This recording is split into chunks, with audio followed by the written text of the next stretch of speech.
Hello po sa inyong lahat. As promised, I'm going on cam. I hope okay na tong itsura ko. Dapat talaga nag-live na lang ako. Pero gusto ko lang i-share nga yung meeting namin ni Miss Dulce last week. Unfortunately, wala tayong on cam niya kasi hindi po akma yung venue at yung occasion dahil kami po ay nakikilamay sa yumaong magulang ng aming kaibigan at siguro pinagtagpo na lang kami ni Miss Dulce dahil matagal niya na siyang pinapahanap sa akin.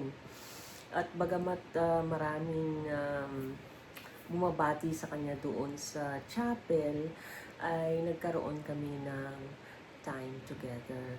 So, syempre hindi ko nakakalimutan ang iba sa inyo na nagme-message na tanungin ko nga raw si Asia's Timeless Diva kung ano nga ba ang nangyari noong burol ni Ate Guy na nag-aabot sila ni ating yumaong favorite artist na si Kokoy Laurel. Nag-abot sila doon. At actually, I've been trying to find a video of that. Wala naman po ako mahanap. So, siguro, nung panahon na yun ay wala rin vlogger, di ba? You can correct me. Pero, and then, I also tried to find that that very touching picture of Dulce hugging Kokoy, pero parang tinanggal na rin niya sa timeline niya. But thankfully, ang iba sa inyo ay nakunan or na-screenshot yung moment na yon. And ayun, na-preserve siya. And we can see that it was indeed a very private moment na looking distraught si Kokoy dahil nga dumalaw siya sa burol ni Ate Guy. And well, I didn't pass up the chance to ask Miss Dulce kung ano nga ba ang nangyari dito sa picture na ito. At kinumpirma ni Dulce na umiyak nga raw talaga si Kokoy. And ang isa pang nangyari ay kinakausap raw ni Kokoy si Ate Guy na nandun sa ataol niya. And I asked her kung anong narinig niya. And she didn't hear anything na raw kasi maybe she was also talking to some other people or pero visiting Ate Guy was indeed a very private moment for Kokoy Laurel. He cried his heart out and he was trying to communicate with her up until her like talking to her in the casket. May hula ba kayo kung anong sinasabi ni Sir Kokoy na baka sa sobrang sadness niya, hopefully hindi niya sinabi na don't worry guy, susundan na kita, di ba? I mean, parang ganun kasi after like less than 2 months nga pumanaw na rin ang ating paboritong artist na si Kokoy Laurel. So, sinabi nga ni Dulce na maraming araw sa inyo. Merong mag-guilty sa inyo na nag-PPM sa kanya at nagtatanong kung ano nga raw ba ang sinabi ni Kokoy. Pero, let's leave it at that, di ba? Kasi private moment na yon ni Kokoy with Ate Guy, and it was enough na nakita siyang umiiyak and then having, a private moment with the departed superstar na parang, that was the last chance that he could talk to her even while she was lying in state. Iyon. So, hindi alam ni Dulce kung ano ang sinabi ni Kokoy kay Ate Guy. Basta ang alam lang niya ay kinakausap ni Kokoy sa Ataul si Ate Guy. So, yon. At this moment, tinanong ko kung ano ba sa tingin niya. Tinanong ko si Dulce kung ano ba may relationship, anong klaseng relationship meron ang dalawa. I mean, for Kokoy to be crying, di ba, in front of her casket and talking to her. Yun nga, sa opinion ni Dulce, sa tingin niya, iba nga raw yung connection nila. Parang dinidescribe niya, ito ang eksaktong sinabi niya, ha. Parang sa tingin niya kasi, as an artist herself, yun yung klase ng relationship o connection na walang pressure. Ito, sabi niya, she can be with him na wala siyang takot, na wala siyang kinatatakutan. Na Kokoy has her back. Ang maganda raw kasi kay Kokoy, he's a very private person. Hindi siya lumalabas, hindi siya nagsosocialize. So at this point, nirelate naman ito ni Dulce sa experience niya. Kasi, di ba, parang dalawa ng failed relationships meron si Dulce. At yung isa pa nga doon ay abusive. So, ang karamihan daw kasi nagiging problema ng mga artist is nakikipag-compete sa kanila yung mga partners nila. Maybe because of insecurity na rin, na parang sabi niya, they want to be above you, na they always also desire for higher things. Yun. So, kaya minsan, yun nga, karaniwan hindi nagiging successful. Katulad niyan, si Superstar, di ba? She's this big person. So, syempre, kahit sino naman may insecure sa kanya, di ba? And ang daming taong nakapaligid sa kanya. So, ang tingin namin dyan, talagang Kokoy naman was the opposite. Low profile lang siya, low key, gano'n.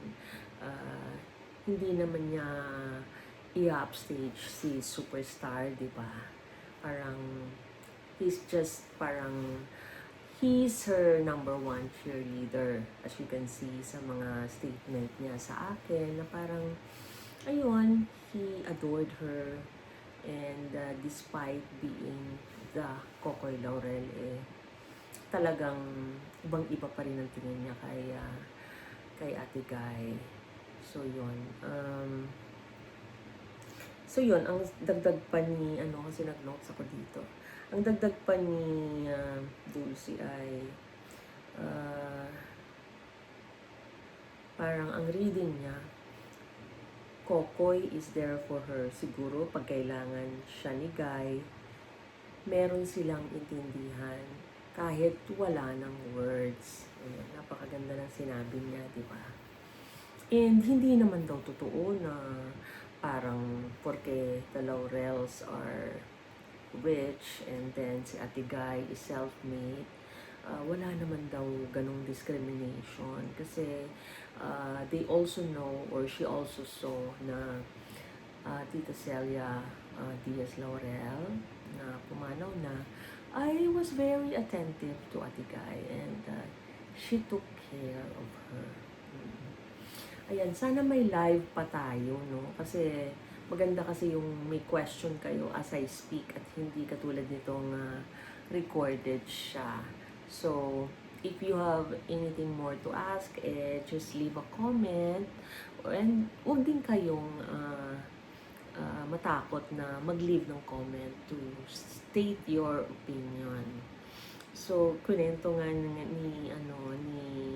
Dulce na some of you have approached her at minsan nagpapakita pa kayo ng picture ni Ate Guy at ni Kokoy kasi nagpapakilala kayong mga fans nila. Ayun. So, ayun, inano ko tuloy, nirecover ko tuloy yung mga videos ko sa burol ni Ate Guy last year kasi I have a few videos pala na hindi ko na-upload kasi sa tingin ko minor lang siya. Pero, yun, dahil fans kayo, matutuwa pa rin kayong hanapin yon. I mean, makita yon. Kasi syempre, hindi na mauulit yun eh. Naburol na si Ate Guy, hindi na mauulit yon. Dadalaw na lang tayo sa kanya sa libingan ng mga bayani. Ganun. And, yun nga, hindi ko, sayang talaga, hindi ko nakitang dumalaw si Sir Kokoy doon sa burol. As in, wala akong video noon. Kasi, if I remember last year, masyado akong pagod sa work. As in, ang dala-dalawa yung trabaho ko. So, hindi na nga rin ako naka-attend sa sa libingan ng mga bayani. And then, hindi naman ako everyday nandun sa burol nga dahil my work. So, ito talaga ang reason kung bakit nung nagka-time naman ako, ay hinabol ko. Medyo disappointed kasi ako na wala akong video nung dumalaw. As a journalist, wala akong video nung dumalaw si Kokoy. So, talagang trinakdown ko yung schedule niya dahil nalaman ko na yung kapatid niya at the same time ay namatay din. So, thankfully may announcement na may inurnment si Susie sa Santuario de San Antonio. And yun, hinabol ko doon sa Sir Kokoy. So, ito nga po ang story ng aking record-breaking interview. Kaya kami nagkausap. And ayun na nga, history na nga po yun. I still hope na makausap ko pa ng masinsinan si Dulce sa ibang pagkakataon. Kasi, sorry naman, hindi talaga appropriate na hindi na ako nag-try mag-request na, pwede ba katang i-video? Kasi bilang galang na lang doon sa venue. Kasi nga, iba yung namatay and then iba yung dinadalaw namin. Hindi naman nandun si Dulce para magpa-interview, diba? So, wala naman sa etiquette yon. Okay, this is all for now. Sorry naman kung baka naman ma-disappoint kayo sa sinabi ko na ganito lang pala. But I'm sure yung iba sa inyo matatahimik na rin. Kasi nanggaling na, narinig ko na mismo kay Dulce kung ano ang nangyari sa moment na yon na nagpang-abot sila ni Sir Kokoy doon sa burol ni Ate Guy. At kung hindi man natin narinig kung ano talaga yung sinabi ni Kokoy sa harap ng ataol ni Ate Guy, ibigay na natin sa kanya yun, di ba?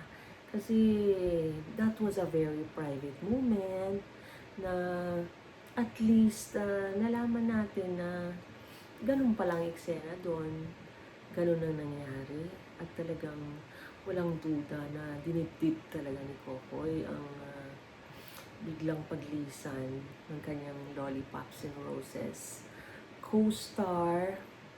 At malamang baka naman siya doon, nangako siya kay Ate Guy. Kaya naman after less than 2 months sumunod na siya. Very sad for us, but at the same time talagang maantig ang ating puso na parang greatest love story ito, di ba? Happy Tuesday sa inyong lahat. And